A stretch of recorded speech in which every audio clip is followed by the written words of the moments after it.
all our ministers that are here, our deputy ministers, our premiers, our MECs in attendance,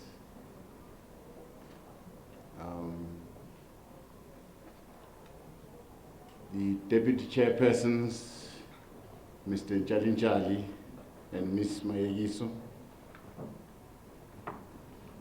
members of the council, our principal of the college, Dr. George Mutapo, and the entire leadership of the college. We are pleased to have all of us here in this college.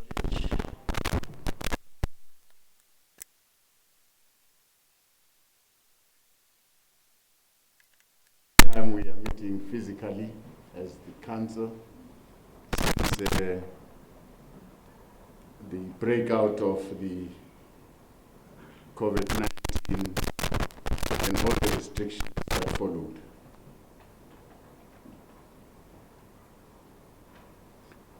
It is humbling to see the commitment of our council members towards making the work of this council a success,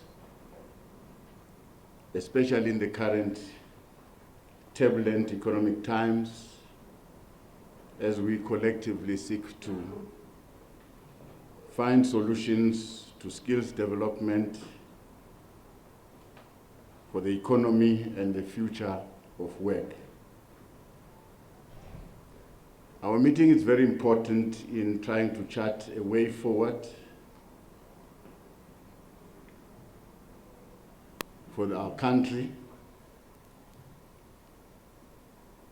on a path of recovery from the devastating effects of COVID-19. According to the United Nations Children Fund, nearly 150,000 children in South Africa were orphaned as a result of COVID-19 associated deaths.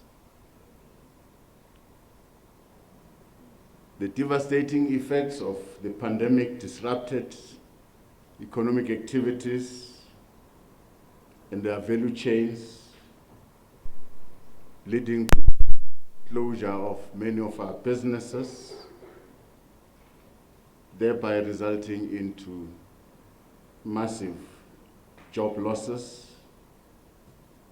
and, in the main, the loss of livelihoods. More specifically, the COVID-19 brought to the surface the harsh realities of the need to change and adapt to new ways of doing business, including the adoption of virtual technological platforms and the digitalization of business processes and our interactions. Suddenly, global societies were confronted with the task of delivering knowledge and skills in a short period of time in order for nations to survive. Vaccine shortages, inadequate hospital equipment and supplies, limited logistics and distribution capabilities, skill shortages in critical areas necessitated and spurred urgent interventions at global and domestic levels. Across all key sectors of the economy, social endeavors, there was a need to adapt to new demands in terms of additional personnel skills, research, and vaccine development, digital connectivity, as well as the introduction of alternative platforms to deliver education, health, and public services in general. Equally, this evolving nature of doing business has set in motion the shifting content of skills and capabilities needed to build and grow a sustained modern economy. It requires a quick paradigm shift, reorientation and realignment of the content of our curriculum offerings and skills development programs so that we can respond to the demands of industry and our economy. Within the overall context of the evolving fourth industrial revolution, our National Digital and Future Skills Strategy provides a critical framework for inclusive partnership between industry and labor, higher education institutions, and society to imagine and build a new set of skills and capabilities for our country. From the foundations of basic education to tertiary levels, the key resources and infrastructure must be provided to accelerate the provisions of relevant and appropriate skills.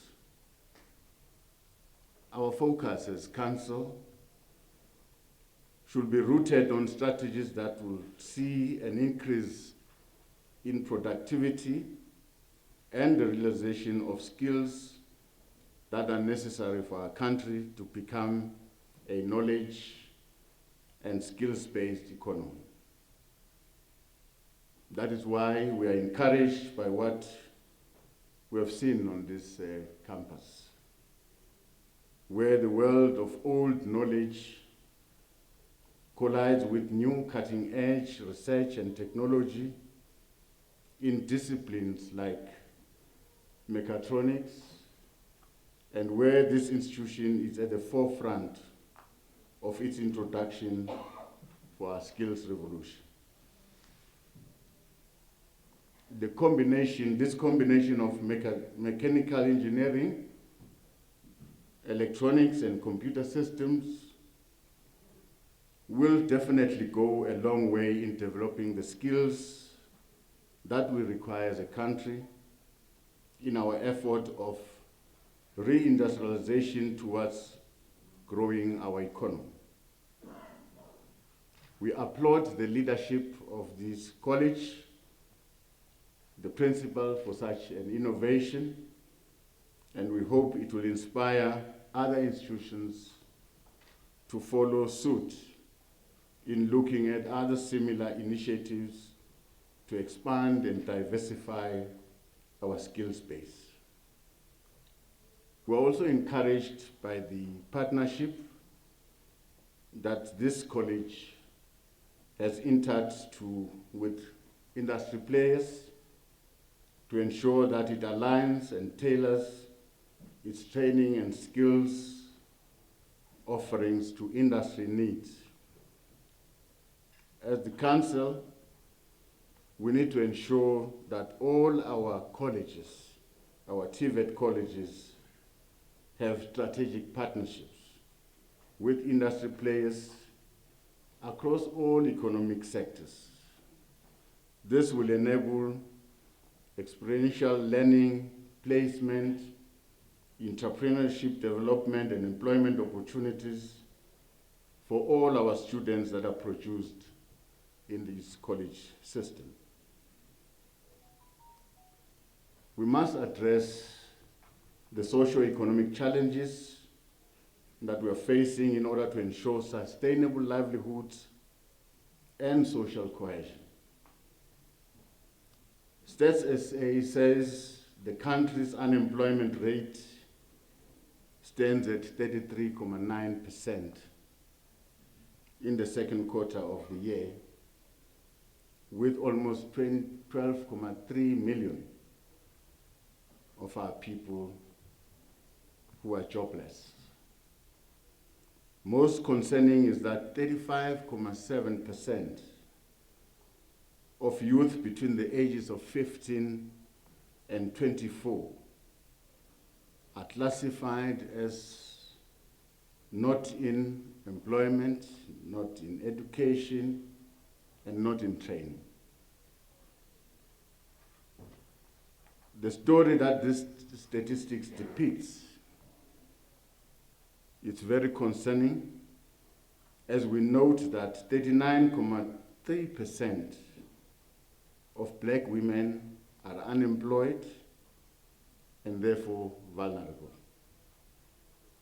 In part, our ability to reverse rising levels of unemployment and poverty depends on our progress in delivering training and skills development programs that will address the challenges of the moment.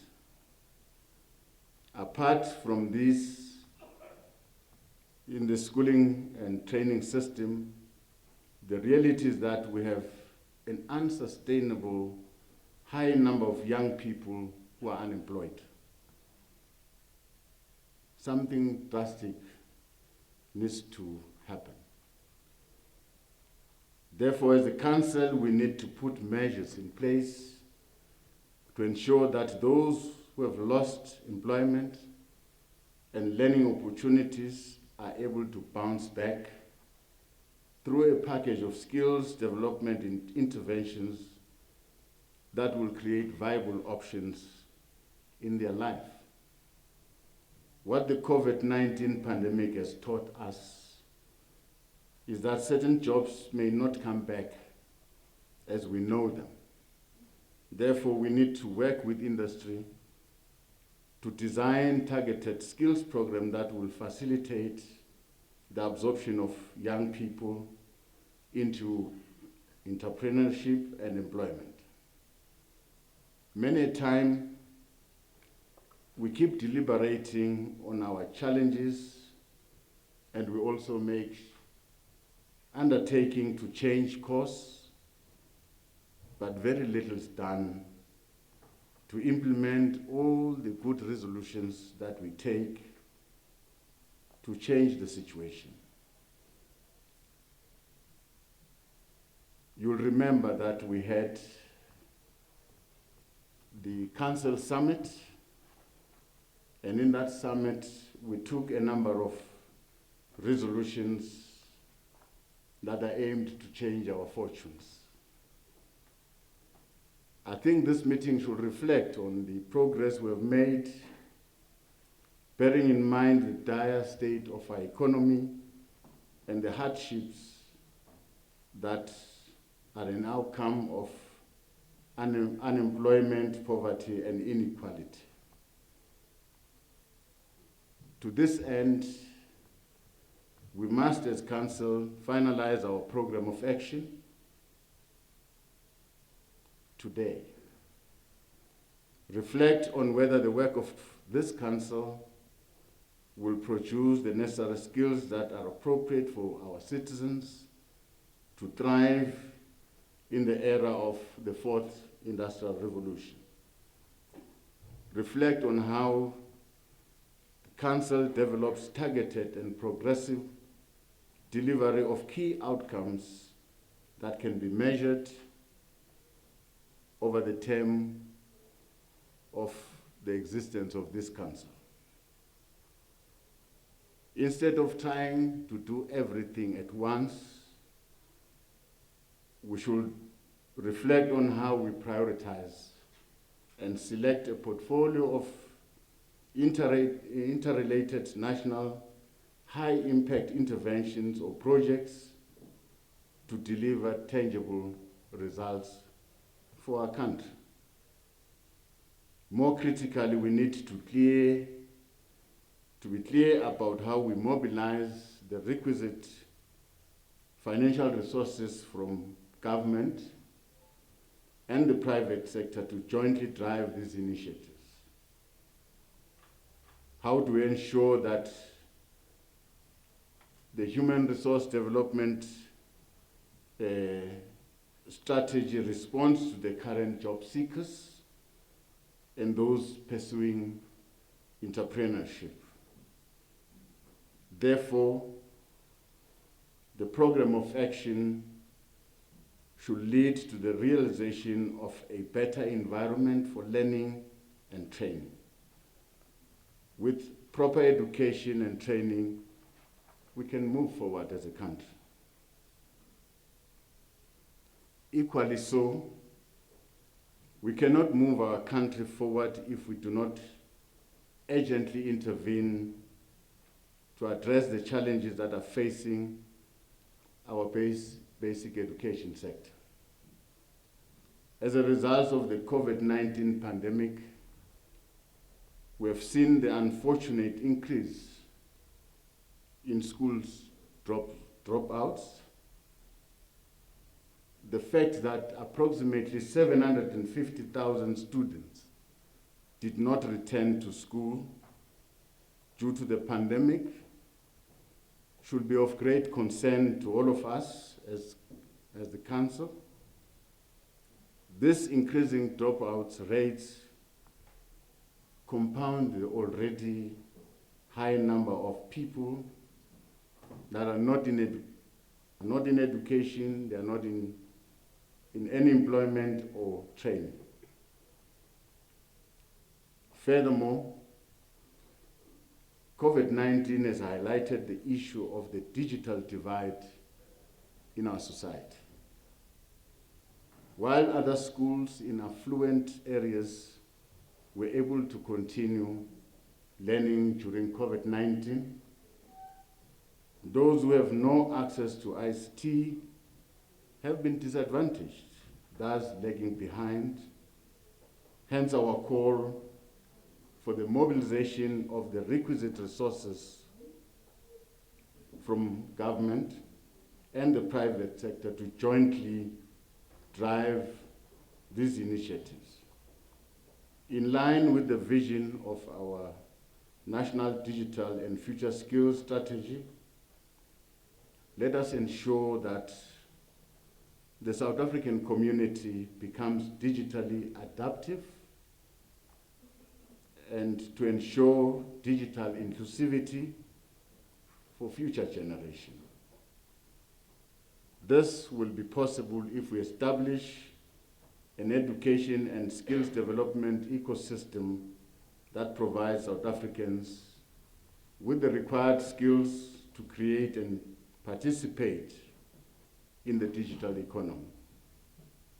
We must bridge the digital inequality gap in our country, especially amongst unskilled and low-income citizens, amongst whom women and girl children represent the majority.